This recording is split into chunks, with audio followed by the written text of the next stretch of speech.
Nessa sexta-feira foi protocolado na Assembleia o pedido que o deputado Sandro Locutor havia feito, né, Neta, para o autor da denúncia, o procurador Luiz Fernando, no nome dele completo, Nogueira Moreira, que havia, a gente até publicou essa matéria, né, Neta, já denunciado a questão dos incentivos fiscais.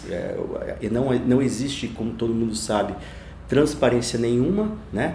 E a denúncia, resumindo assim, né, grosseiramente, a denúncia ela informava que havia pelo menos uma renúncia de 4 bilhões, né, nesse período do governo Paulo Atung, que estaria sendo concedida ilegalmente, né? Neto, explica melhor aqui, você que acompanhou, fez as matérias. Vale destacar que esse caso ficou até conhecido como as pedaladas fiscais do Paulo. Na verdade, o que se trata são da concessão de incentivos fiscais sem lei específica, por decreto. E aí que surge o grande problema. O governo, ao invés de fazer o que deve fazer, como garantir o reajuste dos servidores, o investimento na área de saúde, educação e repasse para os municípios, o que o governo faz? Ele abre mão desses recursos sem lei específica e passa aos empresários. Isso constituiria uma forma de usar o servidor, os direitos do funcionalismo como um banco em favor dos empresários. Então esse é um dos questionamentos dessa representação que foi apresentada pelo procurador do Estado, advogado Luiz Fernando, que inclusive ele deixa bem claro em toda a documentação que ele faz isso no papel de cidadão. E esse caso guarda uma relação de semelhança com o que está acontecendo com a presidente Dilma lá em Brasília. Ela foi acusada de retirar de bancos públicos dinheiro, tomar emprestado para custear programas sociais. Aqui aconteceu algo parecido. A gente não pode dizer que é o mesmo porque não se trata de bancos públicos, mas é pegar o que seria o direito dos trabalhadores para conceder o empresariado sem autorização legislativa. Porque você está abrindo mão de um recurso, na verdade, né? Você está abrindo mão de um recurso. Aí o montante aí que calculado, o estimado de 4 bi, que é um dinheiro que entraria para os cofres do Estado e, como você falou, que deveria ou poderia ser revertido para programas sociais, para saúde, educação e até para pagar o reajuste que está sendo cobrado pelo CEDU, o ticket ali, o vale alimentação, que é outra demanda que eles estão cobrando, né? E tem um detalhe também, Zé, que não há transparência em relação a isso. Esse é um dos grandes questionamentos. Não há transparência e os dados são inconclusivos em relação a essa questão da renúncia fiscal. Se presume que a renúncia alcance 1 bilhão por ano, mas ninguém sabe o quanto efetivamente deixa de entrar nos cofres públicos. Pode ser mais. E essa é uma das razões dessa representação, porque o governo não deixa claro qual é a compensação disso, porque para você abrir mão de uma receita, você tem que ser compensado de alguma forma. O governo, né, usa um discurso, geração de tantos empregos, de faturamento dos setores, só que não deixa claro o que o Estado, quanto isso se reverte para o Estado. Por quê? Na explicação do doutor Luiz Fernando, que apresentou isso, o Estado deveria, pela lei, indicar, se eu estou abrindo mão de 1 bilhão de reais, o quanto eu arrecadaria se não tivesse isso? E isso o Estado não faz. Então, esse é o grande questionamento que vai ter que ser resolvido pelo Tribunal de Contas, e agora esse caso chega na Assembleia, que de fato é o órgão competente para realizar essa fiscalização. Agora, a gente estava, né, Renata, a gente falando isso e entendendo a importância e o peso que isso vai ter, politicamente falando, a gente começa a entender agora toda a preocupação do governador Paulo Atung para resolver logo esse problema de quem vai comandar a Assembleia nos próximos 2 anos, né? Desde 2003, o governador ele tem tido uma influência, para usar uma palavra leve, né, na escolha dos presidentes da Assembleia. Sempre foi assim, de Cláudio Vereza, depois a gente teve aquela manobra, né, que a gente acompanhou da eleição do hoje vice-governador César Colnago.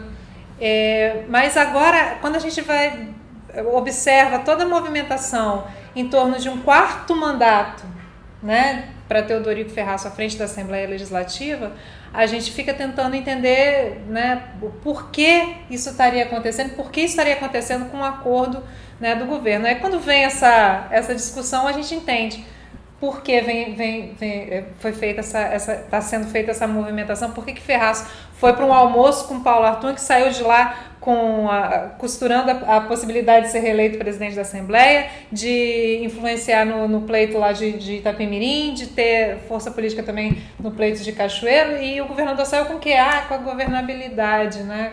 Não, o governador saiu de lá com a garantia de que vai ter alguém na mesa da Assembleia para que possa interceder em favor do governo, porque a gente sabe que a liderança do governo não tem esse peso todo na Assembleia, não tem essa condição de defender o governo. E aí você tendo Ferraço do seu lado é melhor do que ter Ferraço contra você, né? Que eu acho que é o que a gente já tinha falado aqui num outro papo, que a gente até dizia que o Paulo acabou rodando e caindo no Ferraço, porque realmente você pensar ainda mais como você falou, tem um momento político que o país vive, e quando você olha essas questões, né, até o termo, né, pedalada fiscal, isso nunca não cai bem de forma alguma. Quer dizer, isso pode ser um desastre político muito grande para o Paulo, e aí você vai precisar, o Neto vai até explicar um pouco para a gente entender melhor, porque isso vai depender muito do andamento disso agora, justamente da mão do presidente da Assembleia, não é verdade, Neto? Até porque essas regras do jogo não estão muito bem definidas.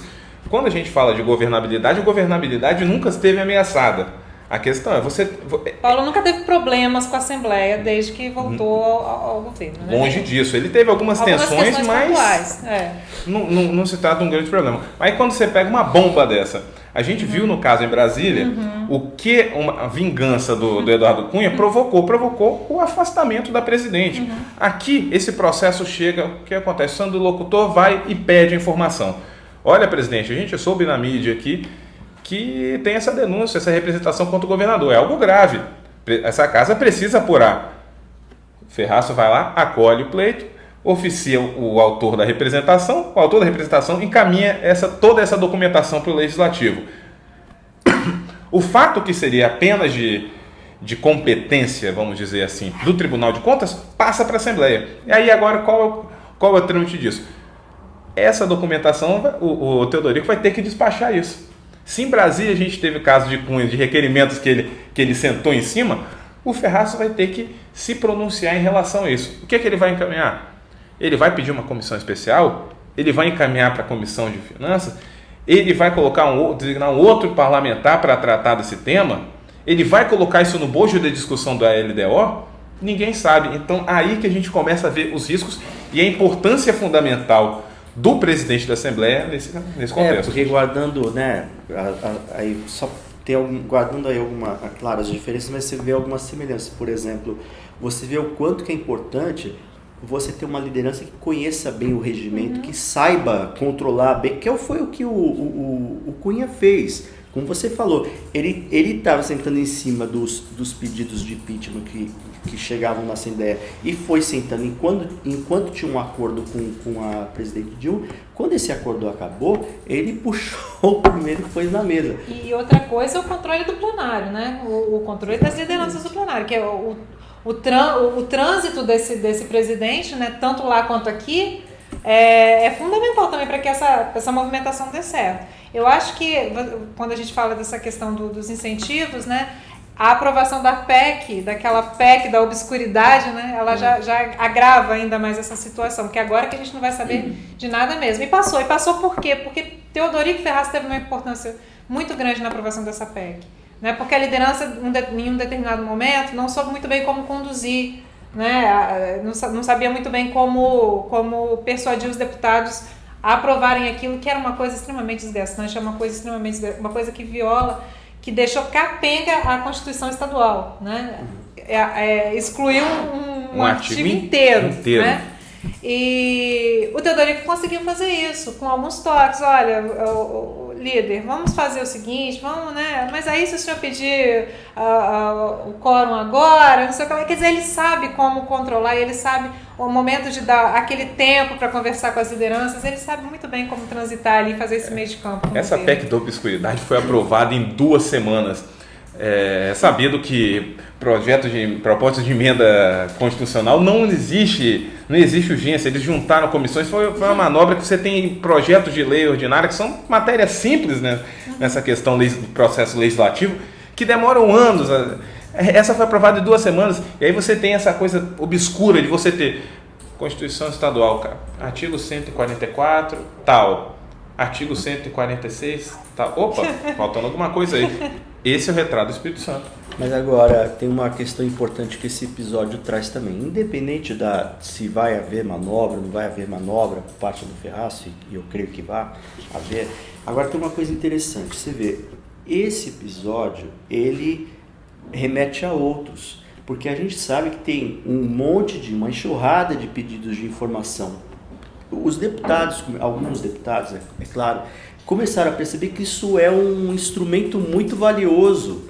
Então tem um monte de pedido de informação para a Secretaria de Agricultura, Educação, Saúde. Saúde a gente sabe que tem um monte de coisa para ser esclarecida. Sim. E isso está incomodando muito o governador. Porque todo mundo sabe, a ordem, esses secretários só não responderam porque a orientação que eles receberam era para não responder. O governo não quer abrir essas informações, como não quer abrir as informações dos incentivos. Então, assim, você começa a ter uma pressão muito grande. Quer dizer, por mais habilidade que o Ferraço tenha para conduzir isso, por mais que ele tente segurar isso, fazer manobra e tal, existe um fato que é o uso dessa ferramenta de pedido de informação que vai aumentar muito a pressão em cima do próprio Ferraço. É claro, até porque... Aí vai e coloca aquele projeto lá de ampliar para 60 dias o prazo. Tem deputado que está esperando resposta há mais de ano. Mais de meio ano. E é para deixar claro que isso é crime de responsabilidade. Sim. Quem não responde, ou responde de forma incompleta.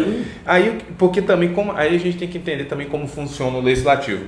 Como os secretários não andam recebendo os deputados se avoram da grande atribuição deles, que é o papel de fiscalizar. E que na maioria dos casos eles são omissos. É verdade. Agora, é interessante, só para a gente ilustrar bem como é que é essa articulação do governador com o Teodorico, como que o Teodorico manda os recados, né, para o Palácio. Vocês podem observar, o Teodorico quase não comanda a sessão, né? Quem comanda a sessão mesmo, na maioria das vezes, é o Enivaldo. Mas quando tem um projeto do governo que começa qualquer tipo de ruído no plenário, quem é que chega imediatamente para poder sentar na cadeira de presidente? Teodorico Ferraz. E aí, a partir daí, a coisa começa já a se desenrolar e tal. Quer dizer, aquele recado dele, ó, é melhor eu aqui do seu lado do que eu aqui contra você, né? É verdade.